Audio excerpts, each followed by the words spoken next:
Mekanisme pelaksanaan hari ini tes SKB BPPT di Gedung BKN Pusat Celilitan dilaksanakan selama 2 sesi.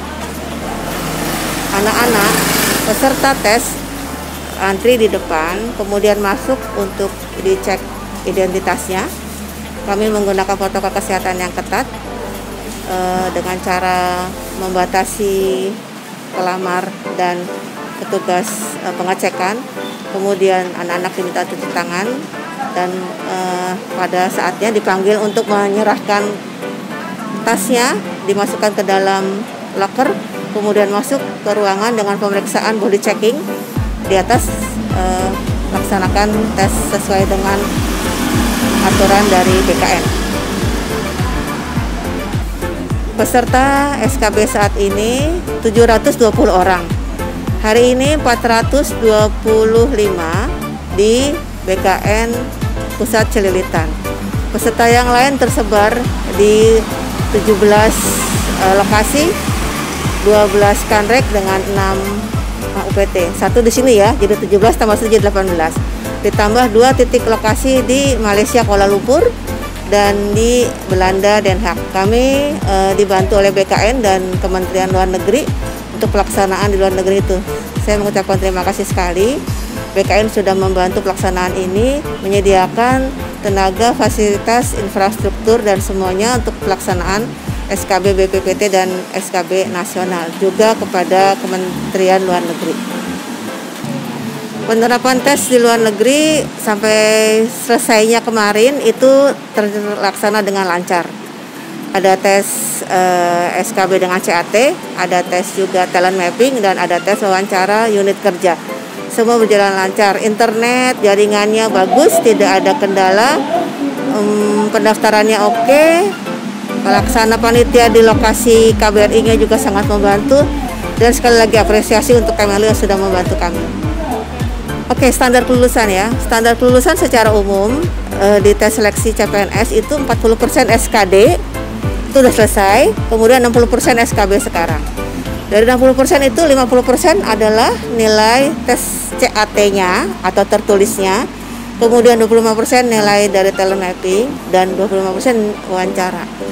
Jadi keseluruhan nanti akan dijumlah, yang menentukan urutannya adalah BKN. Jadi kami menyerahkan hasil dan BKN yang mengintegrasikan beberapa nilai itu, dan hasil yang kami umumkan adalah berbasis hasil dari BKN.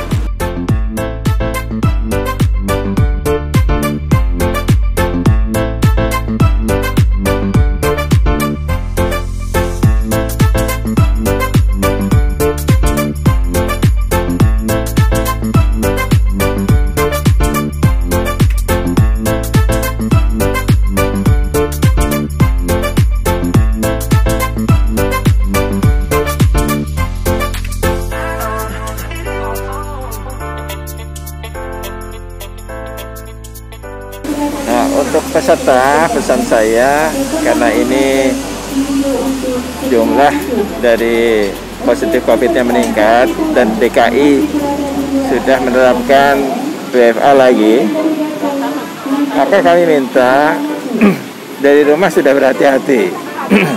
Jadi terapkan protokol kesehatan mulai dari rumah, ya, pakai masker, kalau perlu pakai face shield, tangan selalu bersih. Kalau dia panas, katakan kepada panitia sehingga dia dipisahkan tempat tesnya. Kalau dia positif, dia harus ada surat dari dokter. Masih tetap boleh ikut tes ya, tapi sampaikan ke panitia sehingga tempatnya berbeda. Tempatnya di sana itu, di ujung sana. Itu kalau tidak disatukan. Kalau tidak mengatakan itu kepada panitia, nanti disatukan sama peserta lain sehingga berbahaya gitu. Nah, ini untuk kebaikan peserta sendiri. Jadi untuk peserta terapkan protokol kesehatan dengan ketat. Kalau disuruh antri dengan jaga jarak, antrilah dengan jaga jarak. Jangan berkerumun. Jangan berkerumun.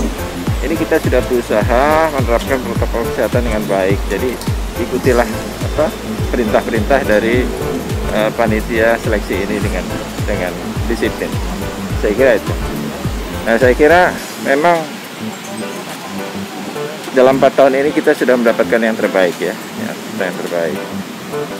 Tapi kalau mau lebih bagus lagi, tentu BPPT juga untuk jabatan fungsional yang di bawah payung BPPT, di mana BPPT sebagai instansi pembina jabatan fungsionalnya, itu jumlah soalnya mungkin perlu lebih berkualitas dan lebih banyak, gitu ya. Nah, anak-anak milenial ini kan berbeda, mereka share di grup soal-soalnya, sehingga mungkin mereka tidak egois gitu ya. Tapi yang pertama itu kesempatannya menjadi lebih kecil daripada yang terakhir. Yang terakhir kan sudah mendapatkan banyak contoh-contoh soal gitu ya.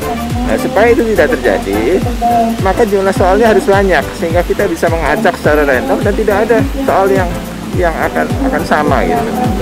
Nah, itu mungkin yang kita perlukan untuk mendapatkan kualitas SDM yang lebih baik, lebih tinggi lagi. Jadi kalau itu bisa dilakukan, dan juga tidak hanya BPPT, semua kementerian dan lembaga melakukan itu, kita akan mendapatkan SDM yang jauh lebih bagus dari sekarang.